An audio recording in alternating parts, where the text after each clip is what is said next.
This video, as you may have assumed, is not for, the kids under 13, so be warned. So, I am that one autistic trained fan, as you may have assumed, and I have made 4 Motorised 2025 customs. I'll review each one of them, and, give little tidbits of how I made them, and say how generally good I say they are.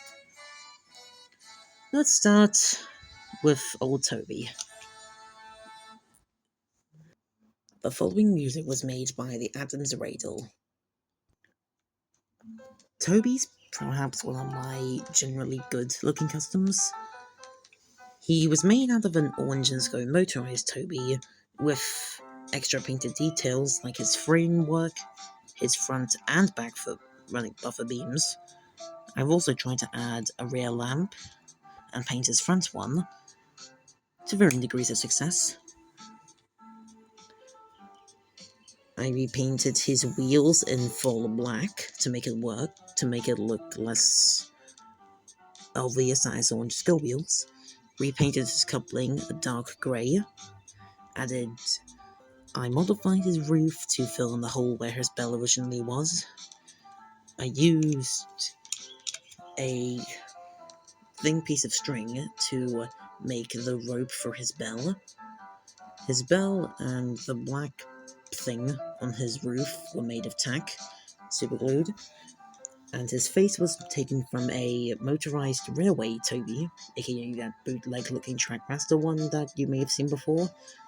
I had one and I ripped it apart, since it looked like crap anyway, and used it since it was a good sized Toby face, and I think it works pretty well.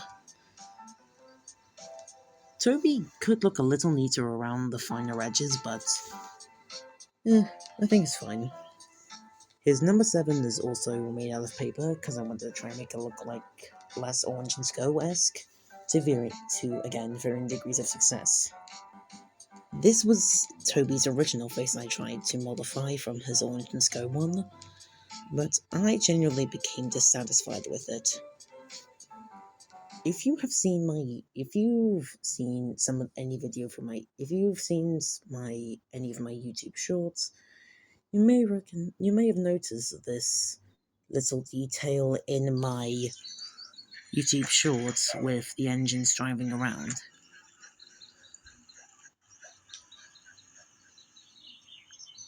You may have noticed that Toby was in an earlier state where he had the spare wheels of a Trackmaster 2025 Thomas, but with the wheels repainted black, and he had a much less good and a very weird, wide, chubby-looking face. I genuinely was not a fan of this in recent times, so I tried to just full-on use a CGI Toby face, and I say it looks pretty good.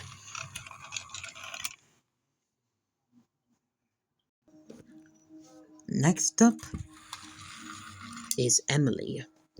Probably my favourite out of these engines. Emily was made I used her all-engines Go motorized model, and just reused a chassis from a spare 2025 Thomas I had.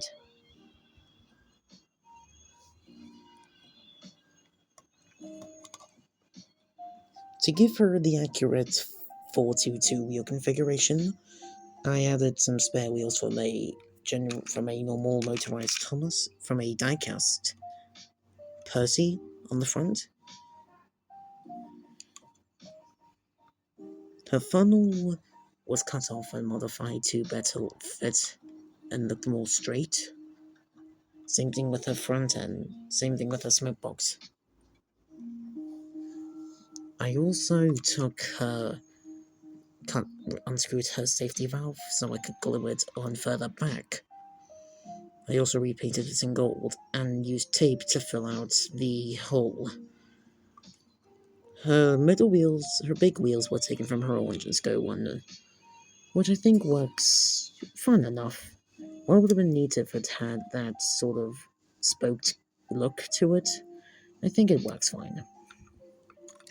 I added a gold rim around her funnel, and her face was made with a Trackmaster 2 Emily face got out of making a custom bloomer, and the forehead was practically ripped, so I had to reconstruct that. I painted her with silver buffers, like how she was in the Hits era, and her tender has the normal CGI looking wheels. I was debating whether I wanted to give her a number 12, but I decided against it because I think it just looks fine. I say it looks better without the number. Her wheel, you can swap some CGI and orange go looking wheels together, so it should work fine enough. I don't see many people trying to make an 80th motorized Emily anyway, so I'd say why not? I think she was pretty cool anyway. I think Emily works better as a secondary character though, in all honesty. Not that she's bad, but you get what I mean. Next up is Diesel. Diesel was made of the all engines go motorized Diesel, with the face built off from the original face mold, so it looks more 3D and better resembles Diesel. I added front and back buffers from a spare diecast engine, I can't remember which one. Diesel's wheels also came from the original 80th Toby I made, but I broke the side rods when trying to remove them, so I had to try and use Q-tips or cotton buds, whatever you want to call them, on the inside to make them look better, to make them work. They kind of stick out a little bit, but I say they still work, so I also used cardboard to cover up his original cab to make it look more like CGI Diesel. And I think it looked pretty good. Overall, I repainted him in black to look less two-toned. I think Diesel was pretty good. It could be a bit better in terms of the face, but I'd say it works enough.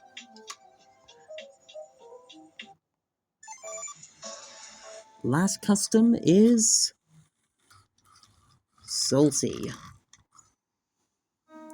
Salty Salty was made of his Orange and Scope motorized model, as you may have guessed by now.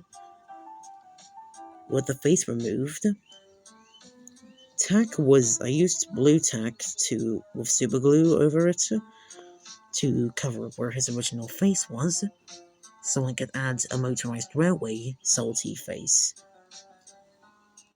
It kinda looks a bit small on him, but if it works. His wheels were taken from a spare Dark Knight board. Oh, whoop, this coupling should have just broke off. I did not intend for that to happen, I'm sorry, but you kinda get what I mean. I added front. I used a spare troublesome Tomy truck, I think, to take the buffers.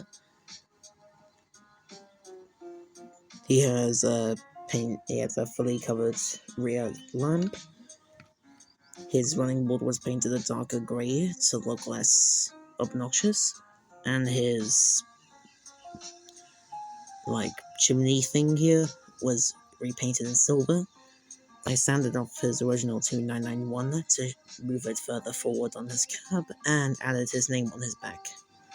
And painted up his yellow handrails in grey to look less Orange and Go like. I'd say Salty's pretty good.